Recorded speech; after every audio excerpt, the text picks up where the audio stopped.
Nah ini din kan diartikan agama. Kita terlepas daripada diartikan agama atau apa saja, yang jelas kita fokusnya kepada bahasa Al-Quran, din. Allah mengatakan din satu-satunya yang Allah ridhoi hanya Islam. Barang siapa mencari din selain Islam, tidak akan diterima dan di akhirat termasuk orang yang rugi. Sedangkan di antara makna din adalah hukum dan undang-undang. Di dalam surat Yusuf ayat 76 Allah mengatakan maka liyakhuza akhahu fi dinil malik. Tidak mungkin Yusuf membawa saudaranya, tidak mungkin Yusuf mengadili saudaranya dengan dengan undang-undang raja. Lihat dalam semua tafsir, din di sini adalah qanun, undang-undang. Berarti mana din adalah apa? Undang-undang. Di antara maknanya kita hubungkan dengan ayat yang tadi, inna dina indallahil Islam. Din satu-satunya, undang-undang atau hukum satu-satunya yang Allah ridhai hanyalah Islam. Kemudian barang siapa mencari selain Islam sebagai din, hukum, undang-undang, aturan hidup, maka tidak akan diterima dan di akhirat termasuk orang yang rugi. Berarti orang yang menjadikan demokrasi sebagai jalannya telah menjadikan demokrasi sebagai din yang dia anut. Berarti agama dia itu agama demokrasi. Sedangkan demokrasi adalah syirik. Oleh sebab itu mustahil dan tidak mungkin di dalam bahasa syariat ada orang muslim yang demokrat.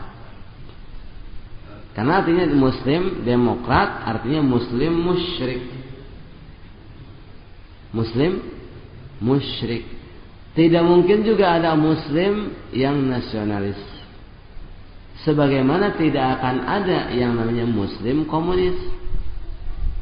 Tidak mungkin juga muslim kapitalis. Kenapa? Kapitalis, liberal, komunis, sosialis, demokrasi, nasionalis itu adalah ajaran kafir, ajaran syirik. Sebagaimana tidak mungkin adanya muslim yang musyrik, maka tidak mungkin adanya muslim yang demokrat. Kalau si fulan mengatakan saya adalah seorang demokrat, artinya saya adalah orang musyrik. Si fulan seorang nasionalis, berarti si fulan orang musyrik. Kan itu nama-nama, ya. Kita tahu ideologi itu adalah bisa menjadi berhala. Kita juga tahu bahwa ibadah di antara mana ibadah adalah setia, kan, taat.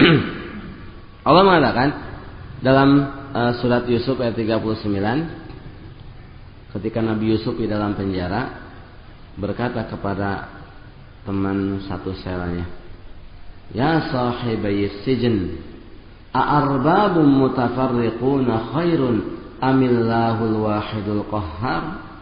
Hai teman sepenjara, apakah arbab, tuhan-tuhan pengatur, para pembuat hukum yang beraneka ragam itu lebih baik ataukah Allah yang maha esa lagi maha perkasa?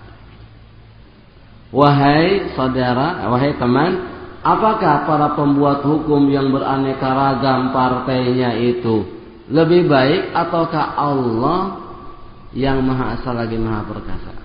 Hukum mana yang lebih baik? Hukum yang muncul daripada orang yang memiliki banyak keinginan yang beraneka ragam, yang saling berbeda-beda, yang tidak mengetahui yang gaib, yang tidak mengetahui apa yang akan terjadi, yang tidak mengetahui apa yang menjadi maslahat bagi manusia, ataukah hukum Allah yang maha esa lagi maha perkasa yang mengetahui apa yang maslahat bagi manusia? Ini kita tanyakan. Sekarang apakah hukum-hukum yang dibuat oleh para pembuat hukum yang beraneka ragam partainya lebih baik ataukah hukum Allah yang muncul dari Allah yang maha esa lagi maha perkasa? Itu kan pertanyaan. Terus Nabi Yusuf mengatakan, "Ma ta'buduna min dunihi illa asma'an sammaitumuha antum wa aba'ukum ma anzalallahu biha min sultan." Yang kalian ibadati itu, yang kalian ikuti, yang antara makna ibadah adalah mengikuti kan, mentaati. Yang kalian taati, yang kalian patuhi, yang kalian ibadati itu tidaklah kecuali nama-nama yang kalian dan para pendahulu kalian namakan sendiri, yang sama sekali Allah tidak pernah menurunkannya. Maksudnya yang kalian ikuti itu, yang kalian berikan loyalitas itu tidak lain nama-nama yang kalian ciptakan sendiri. Nasionalisme nama yang dibuat orang sendiri, demokrasi dibuat oleh orang sendiri, undang-undang dasar juga dibuat oleh orang sendiri. Jadi yang kalian ikuti itu hanyalah nama-nama yang kalian ciptakan sendiri, yang tidak pernah Allah turunkan.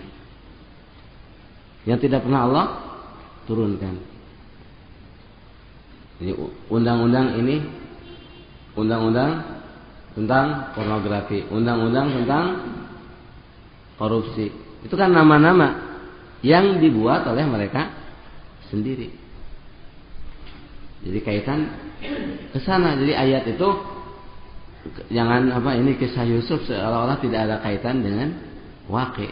Nabi Yusuf menghitabi ini orang yang di dalam penjara ini, menanyakan tentang kemusyrikan yang mereka lakukan.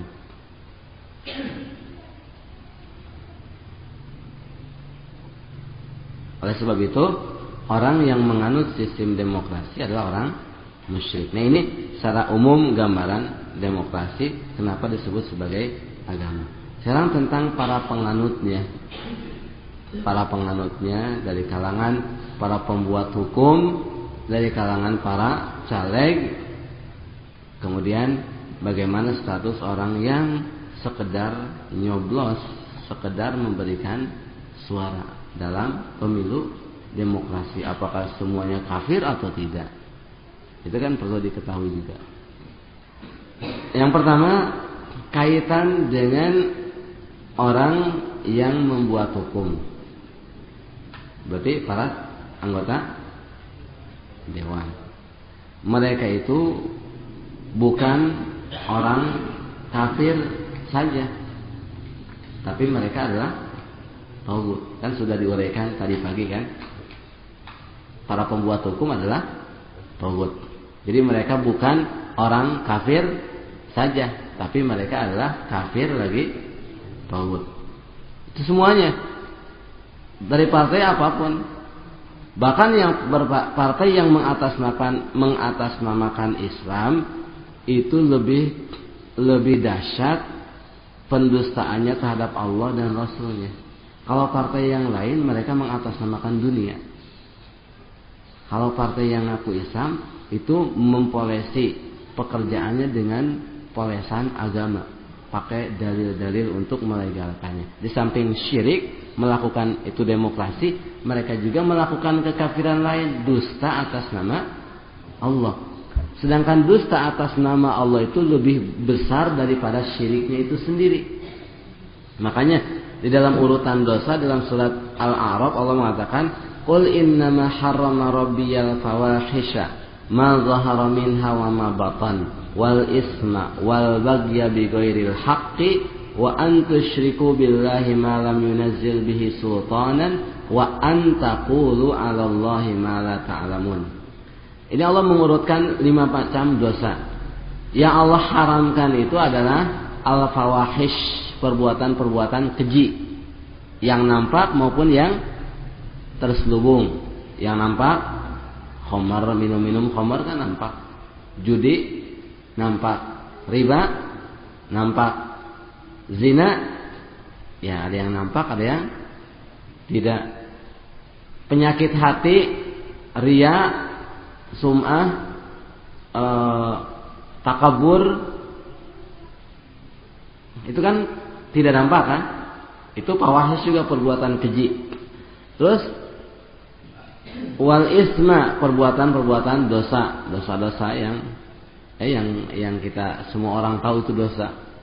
Wal bagya, aniaya, mukul orang, memfitnah orang, membunuh orang, merampok harta orang, itu adalah aniaya. Terus wa antusyriku billahi ma lam yunazzil bihi sultana, melakukan kemusyrikan. Terus yang lebih besar dari itu, wa antaqulu 'alallahi ma la ta'lamun, kalian berbicara atas nama Allah apa yang tidak kalian ketahui, dusta atas nama Allah. Mereka ketika masuk dalam sistem demokrasi ini berdusta atas nama Al-Quran. Al-Quran juga menganjurkan, bahkan berdusta memfitnah Nabi Yusuf alaihi salam. Itu dusta atas nama Allah yang menambah poin kekafiran mereka. Di samping juga penyesatan terhadap umatnya lebih dahsyat, karena orang-orang yang cinta kepada Islam dari kalangan masyarakat yang tidak tahu realita melihat ustadz ini ahli agama ada di sana mengajak kepada demokrasi. Orang awam ini nggak tahu demokrasi itu apa. Dikiranya memang ustadz ini mau menegakkan syariat Islam yang benar. Masyarakat awam ini nggak tahu bagaimana cara menegakkannya. Tertipu, akhirnya ikut. Itu kan menyesatkan umat.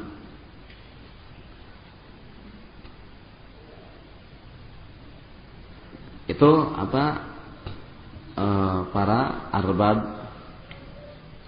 dari kalangan anggota legislatif atau para pembuat hukum. Kemudian yang kedua, caleg,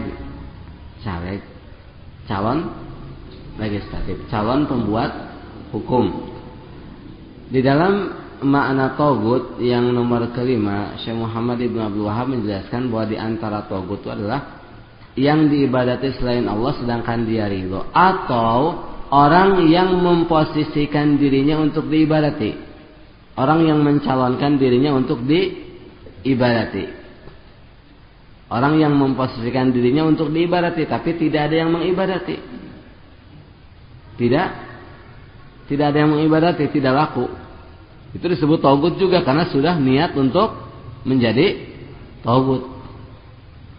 Ini juga sama, caleg juga mencalonkan diri untuk menjadi pembuat hukum, togut.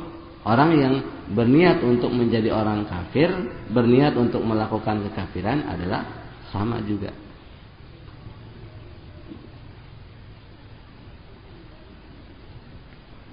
Apalagi dalam prosedur yang ada,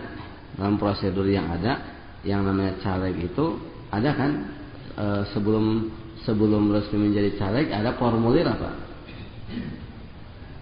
Formulir pendaftaran jadi caleg. Isinya apa? Janji setia dulu kan? Ya, betul nggak?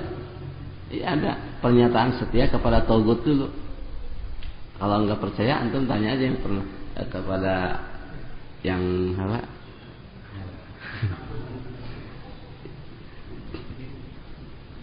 Itu ada formulir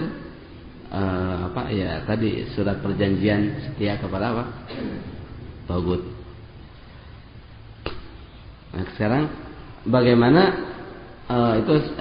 semuanya sama saja mau caleg dari manapun.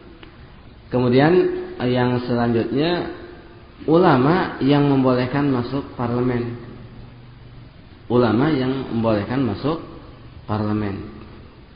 Kalau ada ulama yang mengajak untuk nyoblos, ustadz mengajak untuk ikut pemilu, bagaimana statusnya? Ini ada dua macam orang. Yang pertama, orang atau ulama atau dai yang tahu hakikat demokrasi.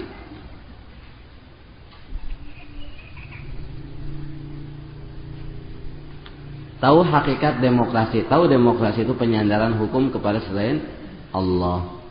Tahu bahwa pemilu itu dalam rangka menyandarkan keberhakan pembuatan hukum kepada selain Allah.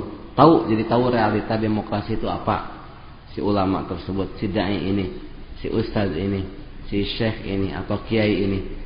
Terus dia membolehkan untuk masuk ke dalamnya.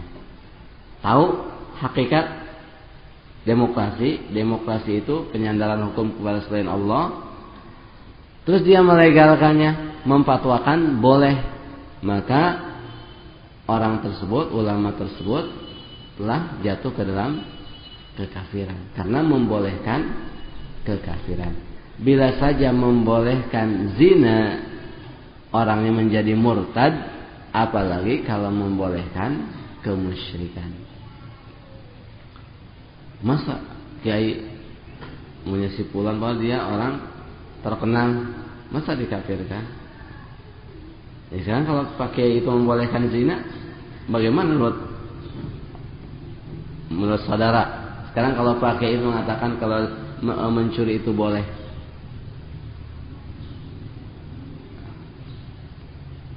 gimana kalau ada orang mengatakan mencuri itu boleh? Kan dalam kesepakatan para ulama berdasarkan dalil, barang siapa menghalalkan apa yang sudah diharamkan secara ijma, maka dia murtad. Nah, kalau ini bukan sekedar mengharamkan yang tadi yang haram, tapi menghalalkan kemusyrikan. Menghalalkan kemusyrikan. Makanya ulama atau dai atau siapa saja yang dia tahu hakikat demokrasi, terus membolehkan masuk ke dalamnya, maka dia termasuk orang kafir yang sesat lagi menyesatkan, dan dia termasuk para duat ala abwabi jahannam, para penyeru di atas pintu neraka jahannam, yang Rasul katakan apa? Duatun ala abwabi jahannam, para dai yang menyeru di atas neraka jahannam. Barang siapa yang menyambut seruan mereka, maka mereka menenggelamkan orang yang menyambutnya ke dalam api neraka. Ulama-ulama su. Itu yang pertama. Yang kedua, ulama atau ya orang ahli agama yang tidak tahu hakikat demokrasi. Dia tidak tahu realita. Tidak tahu realita demokrasi itu apa. Terus dia membolehkan masuk ke dalam demokrasi. Padahal dia tidak tahu demokrasi itu sebenarnya apa.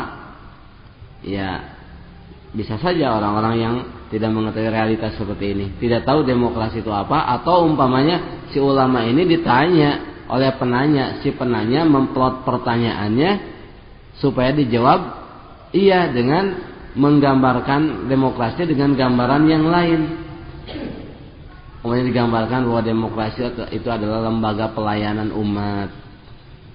Jadi ketika memilih ini dalam rangka memilih orang yang akan memberikan pelayanan kepada umat. Nah, kalau dia memfatwakan boleh, padahal dia tidak mengetahui hakikat demokrasi, maka dia adalah orang alim muslim yang jahil akan realita, yang sesat lagi menyesatkan, tapi tidak dikafirkan sampai dikasih tahu tentang hakikat demokrasi yang dia bolehkan.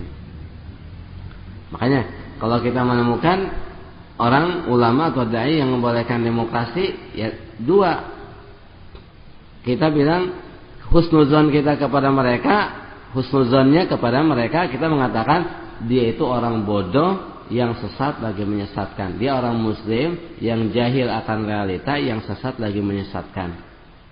Mungkin kalau ada muridnya bilang, masa guru saya sebut bodoh, tidak tahu realita?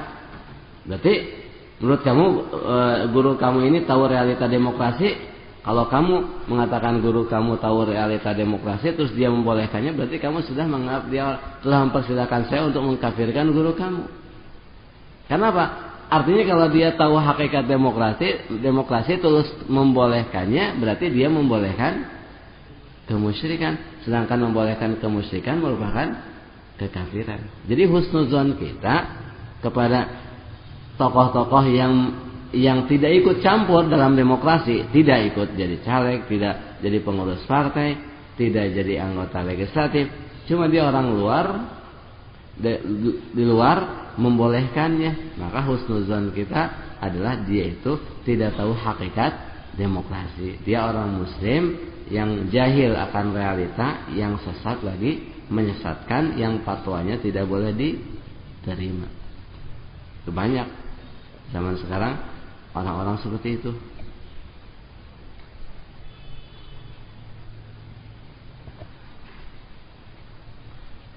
Kemudian yang keempat, orang masyarakat. Dia bukan anggota legislatif, dia bukan caleg, bukan pengurus partai. Dia hanya sekedar nyoblos, nyontreng. Sekarang kan bukan nyoblos, nyontreng kan. Mungkin nanti tahun berikutnya nggak tahu apa, nyobek.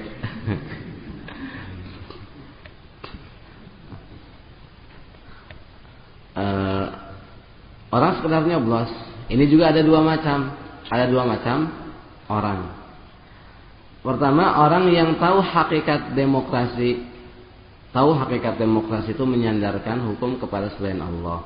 Tahu ketika nyoblos itu dalam rangka mewakilkan keberhakan pembuatan hukum yang dimiliki oleh individu rakyat, termasuk dia, kepada wakilnya. Nanti wakilnya yang akan membuat hukum dan undang-undang itu. Maka orang ini kalau tahu realitanya terus nyoblos, berarti apa dia? Dia orang musyrik, kafir. Nah, sebaliknya kalau dia tidak tahu hakikat demokrasi, tidak tahu demokrasi itu apa, tidak tahu hakikat nyoblos, namanya orang awam, tidak punya urusan dengan masalah kekuasaan, dia sibuk bekerja, dia tidak tahu hakikat nyoblos yang sebenarnya. Dalam benak dia bahwa nyoblos itu adalah dalam rangka menunjuk wakil rakyat yang akan membantu kesejahteraan daerahnya. Itu dalam pikiran dia. Sama sekali tidak terlintas bahwa ini dalam rangka mengangkat para pembuat hukum. Dia tidak tahu. Sedangkan kata-kata demokrasi kan kata-kata yang samar. Kalau nggak dijelaskan kan kita juga tidak tahu demokrasi itu apa. Ya, kata-kata yang samar, tidak tahu isinya apa. Nyoblos juga tahunya ini karena yang digembor-gemborkan oleh para cari, kalau saya dipilih nanti sekolah gratis, rumah sakit gratis, ada raskin. Itu kan yang digembor-gemborkannya. Nggak digembor-gemborkan masalah apa? Hukumnya kan. Nah, masyarakat tertipu karena memang tidak tahu realita yang sebenarnya. Terus nyoblos. Maka dia tidak dikafirkan, tapi dia orang muslim yang jahil. Orang muslim yang jahil, yang sesat.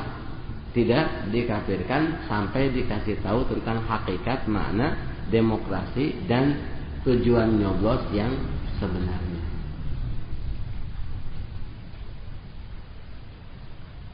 Paham tidak? Jadi ada dalam hal orang yang tidak terlibat langsung itu ada rinciannya. Tidak apa? Semua yang nyoblos kafir, tidak. Nah, itu tidak benar. Makanya pada zaman Ibnu Taimiyah ketika menjelaskan Qaramithah, Ibnu Arabi Tilimsani menjelaskan kelompok-kelompok ini, ajaran Ibnu Arabi ini, Ibnu Taimiyah mengatakan ajaran Ibnu Arabi adalah lebih kafir daripada Yahudi dan Nasrani dan dari semua agama. Ajarannya. Tapi Ibnu Arabi mengaku muslim, menampakkan amalan Islam, berbicara dengan lisan Islam, tapi ajaran yang dianutnya, ajaran wahdatul wujud, bahwa Allah itu menjelma pada semua makhluknya, itu lebih kafir daripada Yahudi dan Nasrani. Ya, dalam ajaran wahdatul wujud, Fir'aun ketika mengatakan ana rabbukumul a'la, itu sebenarnya tidak salah. Fir'aun ketika mengatakan aku adalah Tuhan kalian tertinggi, itu sifatnya tidak salah 100%. Cuma salahnya Fir'aun itu mengatakan ana rabbukumul a'la, salahnya hanya dirinya saja yang mengaku Tuhan, padahal seharusnya dia mengaku yang lain juga Tuhan. Pohon juga Tuhan, maksud jelmaan Allah. Orang kafir Quraisy juga sebenarnya mereka itu tidak salah menyembah Lata dan Uzza.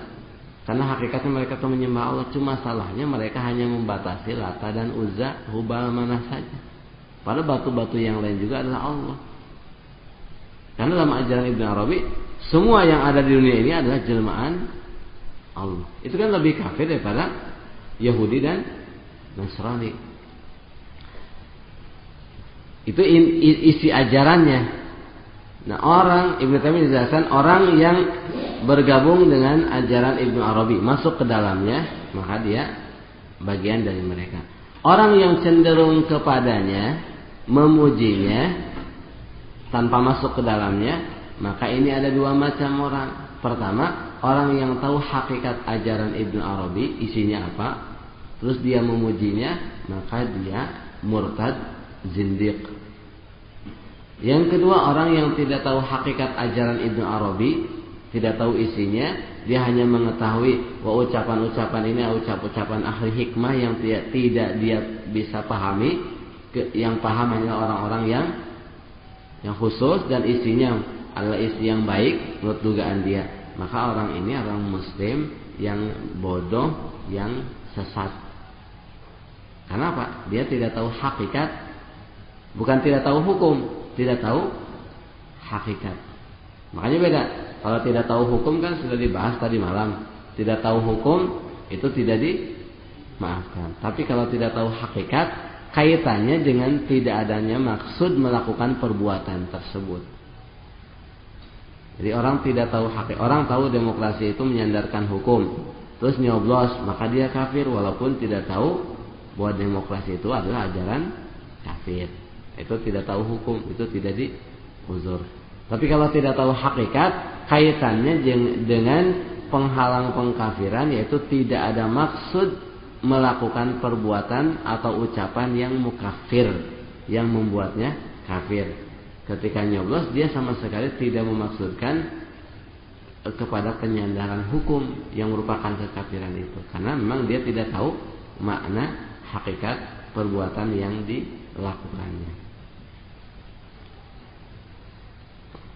Ya, nah, ini bahasan pertama tentang sisi sekian dari ajaran demokrasi. Dan tadi ada yang terlewat sebelum dilanjutkan materi yang lain, bahwa dalam tolak ukur dalam ajaran demokrasi, bahwa sumber kebenaran itu dari rakyat atau mayoritas rakyat. Dalam ajaran demokrasi, kebenaran itu bukan dari Allah, tapi dari rakyat atau mayoritasnya. Sedangkan dalam ajaran tauhid, kebenaran dari mana? Dari Allah. Allah mengatakan dalam surat Al-Imran ayat 60, Al-haqqu mir rabbika fala takum minal mumtarin. Kebenaran itu dari Tuhanmu, maka jangan kamu tergolong orang yang bimbang. Terus dalam ajaran demokrasi, kebenaran dari mayoritas. Padahal di dalam ajaran Islam, mayoritas manusia itu divonis apa? Sesat, kafir, musyrik, tidak beriman, bodoh. Vonis sesat. Dalam surat Al-An'am Allah mengatakan, wa in tuti' aktsara man fil ardi yudilluka an sabilillah. Kalau kamu mengikuti mayoritas orang yang ada di muka bumi ini, tentu mereka menyesatkan kamu dari jalan Allah. Divonis apa? Sesat. Mayoritas itu divonis kafir. Dalam surat Al-Isra, fa'abasarun nasi illa kufura. Mayoritas manusia tidak mau kecuali mereka itu kafir. Divonis musyrik dalam surat Yusuf, wa ma yu'minu aktsaruhum billah illa wa hum musyrikun. Tidaklah mayoritas mereka beriman kepada rububiyah Allah, melainkan mereka musyrik, menyekutukan Allah di dalam uluhiyahnya. Ini mayoritas. Divonis tidak beriman dalam surat Yusuf juga, wa ma aktsarun nasi walau harasta bimu'minin. Tidaklah mayoritas manusia itu beriman walaupun kamu sangat menginginkannya. Terus divonis apa? Bodoh. Surat Yusuf ayat 40 Allah mengatakan walakinna aktsaran nasi